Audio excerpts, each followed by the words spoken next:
Nick Pelham, how are you? I'm very well, thank you, Tony.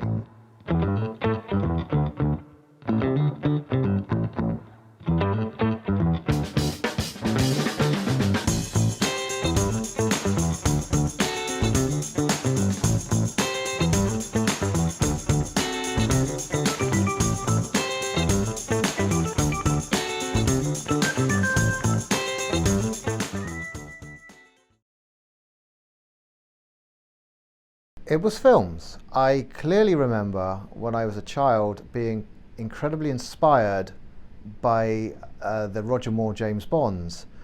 A little bit by also Sean Connery's You Only Live Twice with the volcano set, but in particular, and it still is my favourite Bond film, The Spy Who Loved Me, with the big oil tanker, the base inside the oil tanker.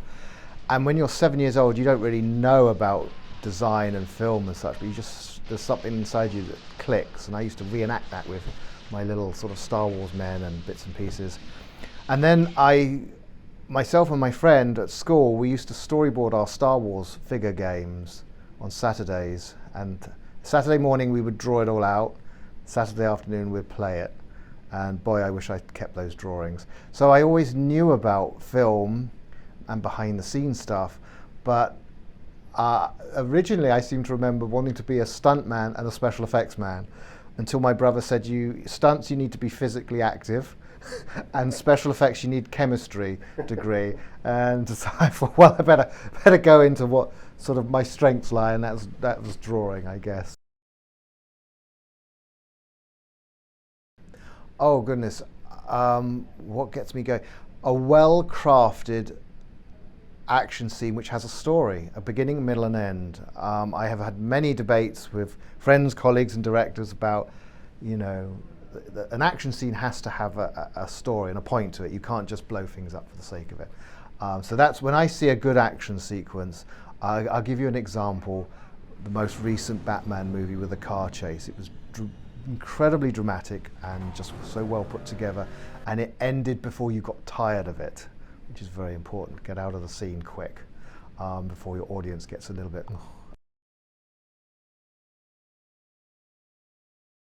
I remember working with a very experienced storyboard artist who drew beautifully. He was real old school and everything was fully rendered.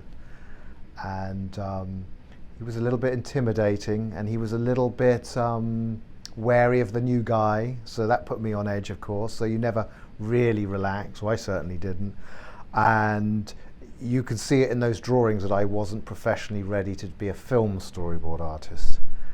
And I was let go very quickly, and then I went and learnt my trade in advertising. I still get nervous, I think, but I think that's a good thing. I'm always nervous and worried, am I doing a good job? Is my work going to be liked? Especially the first time you show the director, because you have your initial meeting, and that's great, and then you go away for a week or so, and then you go back, and hopefully he or she is going to like your work, and that you've done something that they can work from. I've been pretty fortunate that it's always been that case, that they've sort of kept me on and continue to use me. But there's always that artistic nervousness and insecurity lurking deep down in you. We all have it. It's never going to go away. But if you were totally relaxed, then I think you'd be not doing your best work.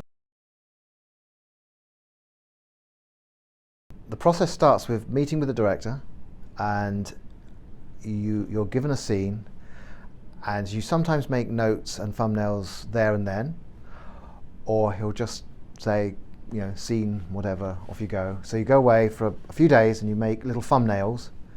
And I always do my thumbnails in a sketchbook because they're nice things to keep. And you get, at the end of the film, you've got a whole sketchbook full of thumbnails.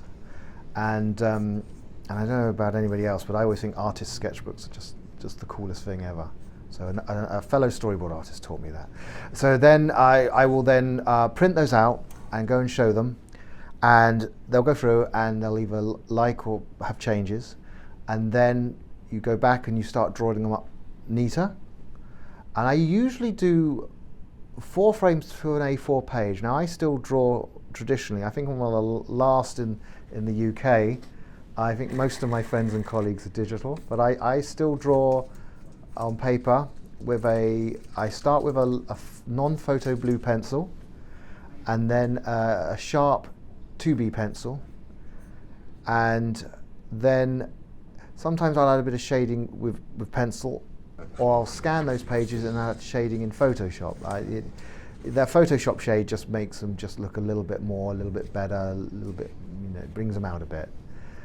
And occasionally I'll do the notes handwritten, or occasionally I'll do them, it really depends on the mood I'm in. Digitally, in Photoshop, I prefer handwritten notes because, I don't know, I just like that handwriting thing. And then I'll hand them to director, and then if he's happy, then great, he issues them, and if not, we go back and change them, and it just goes on like so. Outside the industry, they think it's animation.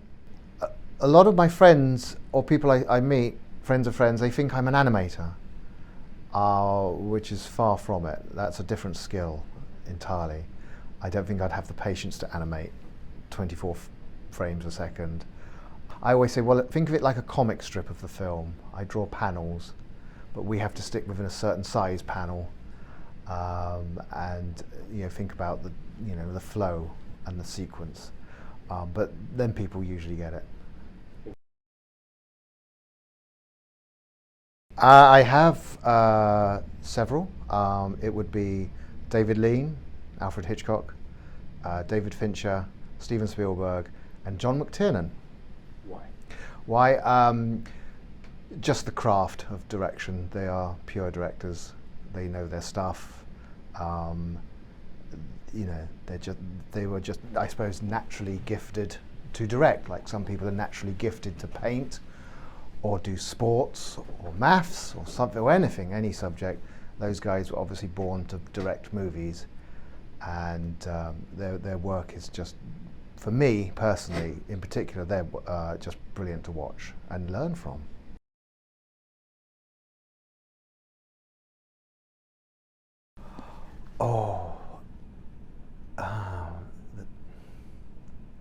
There was a sequence in Doctor Strange which I couldn't get right, and it was a nothing sequence. You would think it would be one of the big visual effects numbers, but it isn't. It was something to do with Doctor Strange's. It was a needle injecting into a brain, and I could not get it right, and the director was getting more and more frustrated with me, and we went round and round on this, and that was just bizarrely tough. I don't know why, and then of course I see it in the film like a year later, and it's like, oh, it's that.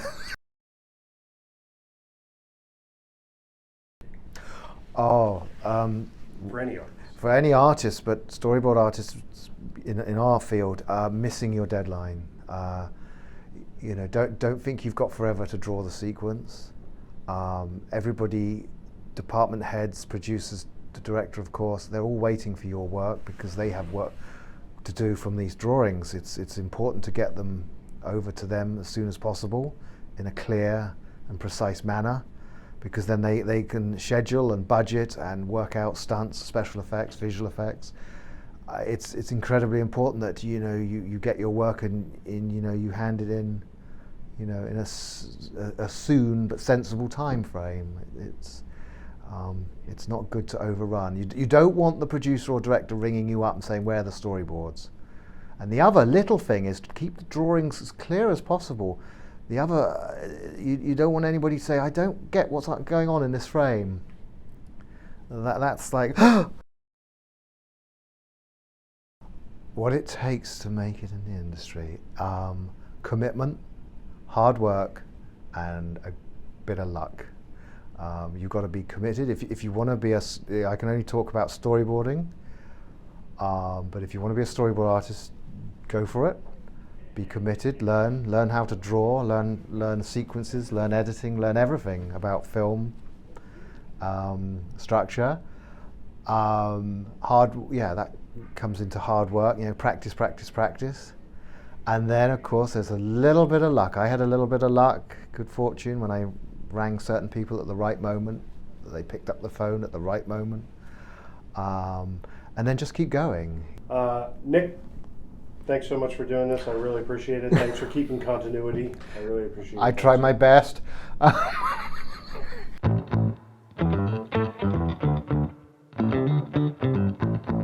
The purpose of this interview, this is my thought behind this. Am I looking at you or the camera? It's usually just off, isn't it? Yeah.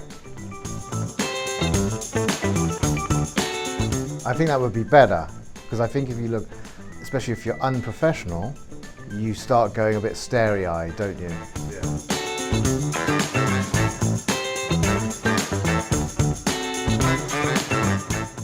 You're professional. I've watched lots of You got interviews. this down already.